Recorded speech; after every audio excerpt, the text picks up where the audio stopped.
देखो बेटा, last class में हमने सेल्स वाला टॉपिक स्टार्ट किया था। सेल्स में हमने कर लिया, ड्राई सेल कर लिया था। हमने पढ़ा ड्राई सेल के बाद हमने पढ़ लिया था मरकरी सेल के बाद हमने पढ़ा था लेड स्टोरेज बैटरी, और उसके बाद एक ये होमवर्क दिया था आपको और ये होमवर्क दिया था। तो इसमें आसान है, इसमें कुछ मुश्किल नहीं था, बिल्कुल जैसे पीछे सेल पढ़ा है वैसे ही है। डायग्राम और एनोड कैथोड रिएक्शन और ओवरऑल रिएक्शन, बस और कुछ भी नहीं है, और ये बहुत ही आसान है। इसके अगर आप फाइनल रिएक्शन बनाओगे ना एच कैथोड और एनोड को ऐड करके, तो H2 plus O2 give H2O। तो ये बहुत ही सिंपल है, तो आप लोग इसको एक बार दोबारा करना और याद कर लेना, पेपर में ये सिंपल क्वेश्चन भी आ जाता है। अब हम एक बहुत ही इम्पॉर्टेंट टॉपिक कर रहे हैं, इस टॉपिक का नाम है कोरोजन ऑफ आयरन। अब हम यहाँ पे ये प्रूफ करेंगे कि जो हमारा कोरोजन है ये सिमिलर टू एक सेल है, सिमिलर टू इलेक्ट्रोकेमिकल सेल है। मतलब इसमें भी हम एनोड की रिएक्शन दिखाएंगे और इसमें भी हम कैथोड की रिएक्शन दिखाएंगे। तो इसको करने से पहले हम कुछ बेसिक चीज़ें एक बार रिकॉल कर लेते हैं। अब वो बेसिक चीज़ें क्या हैं, तो यहाँ मैंने रेड इंक से लिखी हुई हैं, देखिए। नोट कोरोजन, तो सबसे पहले कोरोजन होता क्या है? when metals come in contact with air, acid, base, moisture, etc., they start decomposing, इसे हम कह देते हैं corrosion। तो अगर हम मोटी मोटी बात करें कि what is corrosion, तो corrosion क्या होता है? मेटल्स का खराब होना। खराब कब होंगी? जब वो एयर के कांटेक्ट में, मॉइस्चर के कांटेक्ट में, एसिड के कांटेक्ट में आती हैं, तो विद टाइम वो खराब होना शुरू हो जाती हैं। अब इसी में एक और चीज़ है, corrosion of iron is called rusting. तो मैं आपको जो भी बता रहा हूँ ना, ये आपने पहले पढ़ा हुआ है, बस यहाँ पे एडिशनल ये है कि हम प्रूफ करेंगे corrosion of iron is a electrochemical cell की तरह बिहेव करता है। So corrosion of iron is called rusting, और रस्ट का केमिकल फॉर्मूला है Fe2O3.XH2O, very important. Silver metal on corrosion becomes black, copper metal on corrosion becomes green. Copper या brass vessel हो गई, ऑन कोरोजन बिकम्स ग्रीन। तो ये कुछ ऐसी चीजें हैं जो हमें पहले से ही पता था। और कोरोजन क्या होता है? कोरोजन होता है कोई भी मेटल खराब होनी शुरू हो जाए एयर, मॉइस्चर, वाटर के कांटेक्ट में आके, तो उसे कोरोजन कहते हैं। आयरन की कोरोजन को रस्टिंग कह देते हैं, और सिल्वर में कोरोजन होती है तो उसके ऊपर ब्लैक लेयर बन जाती है, कॉपर में ग्रीनिश लेयर सी बननी शुरू हो जाती है। तो ये तो था जनरल। अब पेपर में क्वेश्चन आता है कि आप प्रूफ करो कि जो कोरोजन ऑफ आयरन है वो एक इलेक्ट्रोकेमिकल सेल की तरह होता है। समझ गए? इलेक्ट्रोकेमिकल सेल मतलब एनोड और कैथोड होता है, यहाँ पे उसकी तरह रिएक्शंस होती हैं, वो प्रूफ करो।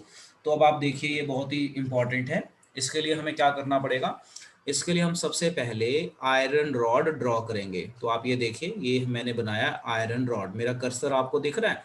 सो ये आयरन रॉड है, लेटर से ये आयरन रॉड है, और इसे हम कहते हैं प्योर आयरन रॉड। जब आप आयरन रॉड को अपने टेबल पे रख दोगे, है ना, मान लो टेबल पे रख दिया या कहीं पे भी निकाल के घर में रख दिया कवरिंग से बाहर, तो इस आयरन रॉड के को एयर इसके सरफेस पे स्टिक कर जाएगा। अब एयर के अंदर मॉइस्चर होता है, एसिड होता है, ऑक्सीजन होता है, ये सब चीज़ें होती हैं हमारे एयर के अंदर।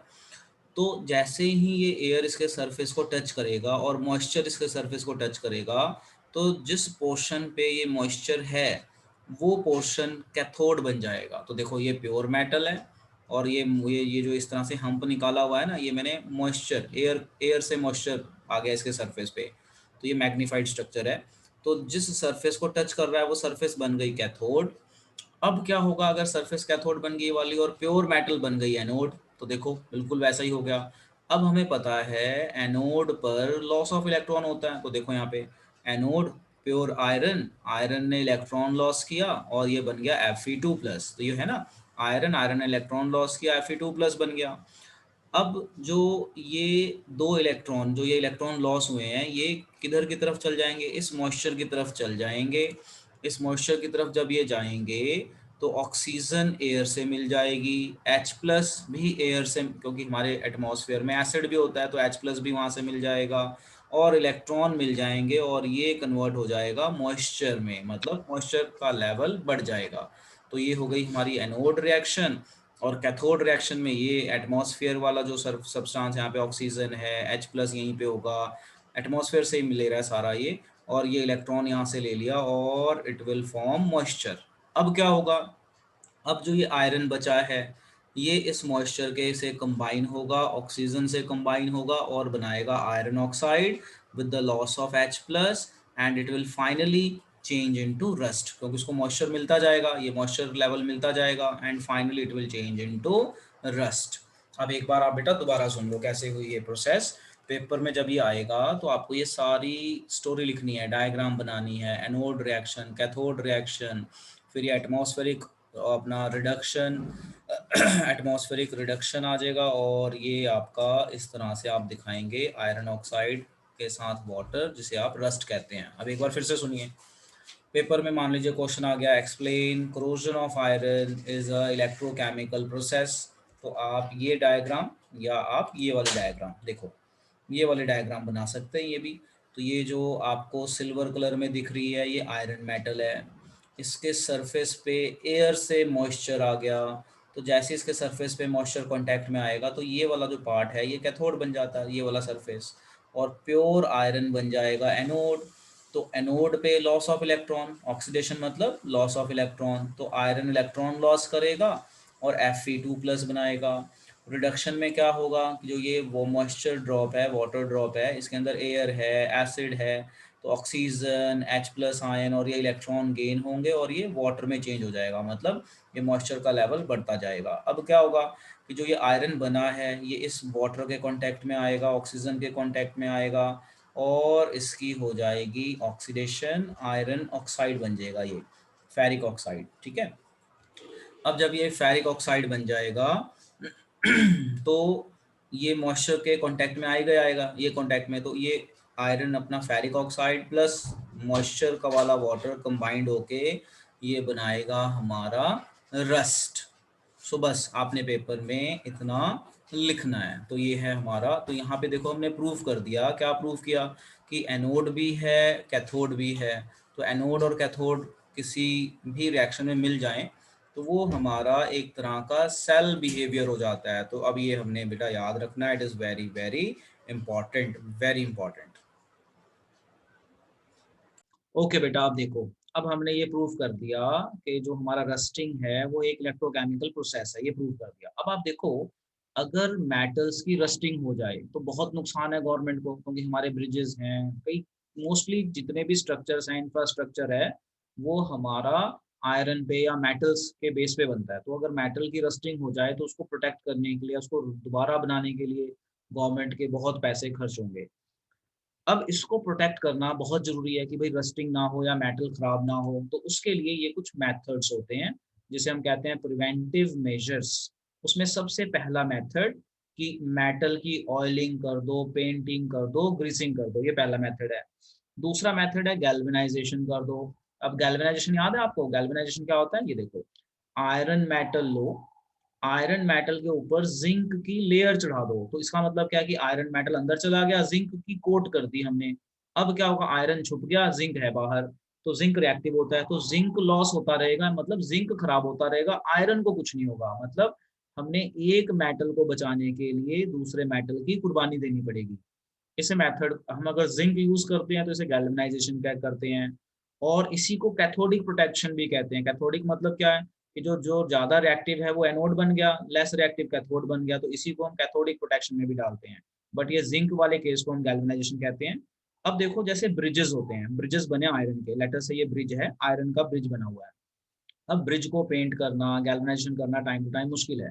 तो साइंटिस्ट यहाँ पे एक नया मेथड यूज़ करते हैं जिसे हम कहते हैं कैथोडिक प्रोटेक्शन। कैथोडिक प्रोटेक्शन में क्या करते हैं, वो एक वायर लेते हैं, रिएक्टिव मेटल की वायर। रिएक्टिव मेटल की वायर को ना सभी पिलर में लगा देते हैं ऐसे।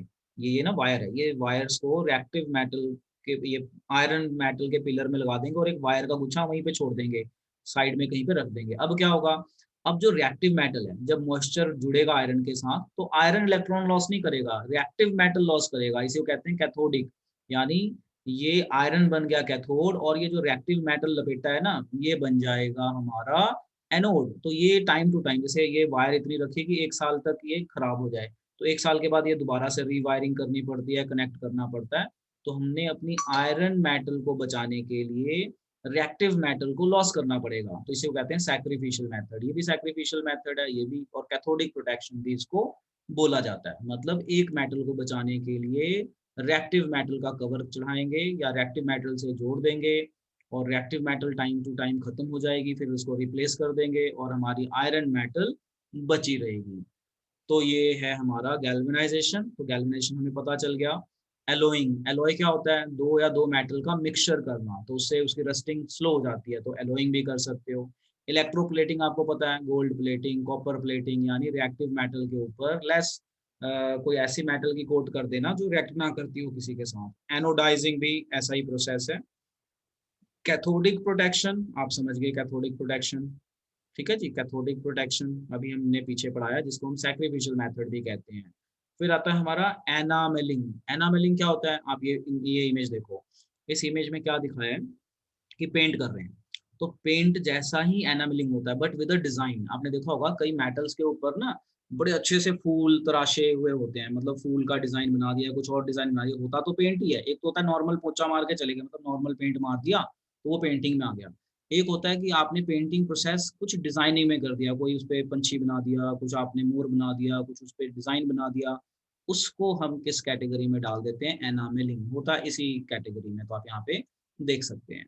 तो बस ये पॉइंट्स लिख लीजिए, उसके बाद ये डायग्राम ड्रॉ कर लीजिए, and just keep in mind कि सैक्रिफिशियल मेथड क्या होता है। In sacrificial method the iron rods are connected with reactive by reactive metals. In this way the reactive metal will behave as anode and iron will behave as cathode. So during the corrosion process reactive metal uh, is lost but iron is saved. So this is called sacrificial method. तो बहुत ही important है, बहुत बहुत important.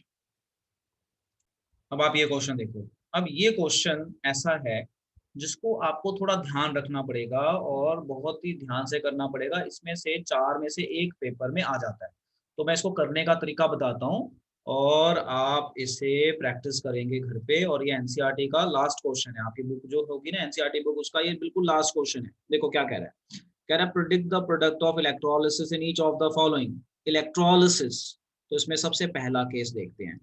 सबसे पहला case कह रहा है aqueous solution of AgNO3 with silver electrode. मतलब ये है कि आपके पास एक कंटेनर है, इस कंटेनर में आपने डाला हुआ है एक्वस AgNO3, और कौन सी रॉड डाली हुई है? You have put which rod? Silver rod, और करंट पास कर दिया आपने। तो सेल से करंट पास करने को इलेक्ट्रोलिसिस कहते हैं, दिस इज इलेक्ट्रोलिसिस। अब एक्वस AgNO3 का मतलब क्या है कि वाटर भी होगा। तो आप जैसे ही करंट पास करेंगे तो positive terminal behave as anode and this negative terminal behave as cathode. ठीक है जी। ये जो लिक्विड है, ये लिक्विड आपका, this liquid is aqueous AgNO3। Aqueous का मतलब है वाटर होगा, साथ में AgNO3 होगा। जैसे ही करंट पास करोगे तो वाटर टूट के H प्लस और OH नेगेटिव बनाएगा, सिल्वर नाइट्रेट टूट जाएगा, ये बनाएगा Ag प्लस और NO3 माइनस। तो देखो अब ध्यान से, अब इसमें क्या करना है, जो इसने बोला, कह रहा है product predict the product of electrolysis in each of the following. तो मैं ईच ऑफ द फॉलोइंग में एक बता रहा हूँ, बाकी तीन आप बुक की हेल्प से समझिए कैसे होता है। ये थोड़ा सा ध्यान रखने वाला है, इन तीन में से एक आता है। तो इलेक्ट्रोलिसिस मतलब क्या है कि रॉड पास कर दी, उसने बता दिया कौन सी रॉड, सिल्वर रॉड। अगले क्वेश्चन में कौन सी रॉड है? अगले क्वेश्चन में प्लैटिनम रॉड है। उससे अगले क्वेश्चन में कौन सी रॉड है? Platinum, platinum. तो ये सिल्वर रॉड है, अगली रॉड्स प्लैटिनम रॉड्स हैं। तो अब आपको यहाँ पे एनोड और कैथोड की रिएक्शन बतानी है, बस डायग्राम बना देनी है, जो जो बोला है वो फिल कर देना है और एनोड कैथोड की रिएक्शन बतानी है बस। अब हमें पता है एनोड पे लॉस ऑफ इलेक्ट्रॉन होता है, तो जो हमारी यहाँ पे सिल्वर मेटल है ये क्या करेगी? ये इलेक्ट्रॉन लॉस कर देगी। बस मोटा सा बताना कि जो सिल्वर मेटल है इलेक्ट्रॉन लॉस कर देगी। तो ये बन गया Ag प्लस और एक इलेक्ट्रॉन लॉस हो गया। अब आ जाओ कैथोड। अब हमारी कैथोड पे भी कौन सी मेटल है? सिल्वर मेटल है। तो कैथोड पे क्या होगा? कैथोड पे गेन ऑफ इलेक्ट्रॉन होता है। तो जो हमारे सिल्वर आयंस हैं वो इलेक्ट्रॉन गेन करेंगे और सिल्वर की, मेटल के ऊपर सिल्वर की लेयरिंग चढ़ जाएगी। तो ये चीजें हैं। अब इसको समझने का तरीका देखो, क्या तरीका है जरा मैं बताता हूँ। तो ये आपने लिखना है, जैसे पहले केस में एनोड कैथोड लिख दिया, दूसरे केस में एनोड कैथोड, तीसरे केस में भी एनोड कैथोड रिएक्शंस लिखनी है। तो अब आप समझिए इसको एक बार दोबारा। हमने एनोड रॉड और कैथोड रॉड, हमारी ये सिल्वर है, ये दोनों सिल्वर है, सिल्वर है कह रहा है। तो एनोड का चार्ज पॉजिटिव है, तो पॉजिटिव है, तो क्या होगा कि अगर हमारी सिल्वर रॉड होती है ना, तो सिल्वर, प्लैटिनम रॉड तो रिएक्ट नहीं करती, platinum rod can't loose electron. तो जिस रॉड को आपने पॉजिटिव से कनेक्ट किया है ना प्लैटिनम के अलावा, तो ये इलेक्ट्रॉन लॉस कर देगी, इलेक्ट्रॉन लॉस कर देगी, तो सिल्वर आयंस बनेंगे सोल्यूशन में। अब ये जो सिल्वर आयन है पहले से भी थे सॉल्यूशन में, तो अब जो ये नेगेटिव रॉड है ये पॉजिटिव को अपनी तरफ खींचेगी। तो जो ये नेगेटिव रॉड है ये पॉजिटिव को खींचेगी, तो पॉजिटिव में सिल्वर भी है और H प्लस भी है। तो सिल्वर का डिस्चार्ज पोटेंशियल कम होता है, मतलब ये इलेक्ट्रॉन गेन कर लेगा। तो ये जब इलेक्ट्रॉन गेन कर लेगा तो सिल्वर लेयर इसके ऊपर डिपॉजिट हो जाएगी। बस आपने इतना इसमें बताना है। तो इसको अब आप नोट कर लो, दिस इज वेरी इंपॉर्टेंट। एक क्वेश्चन करवा दिया, 3 आपने करने हैं।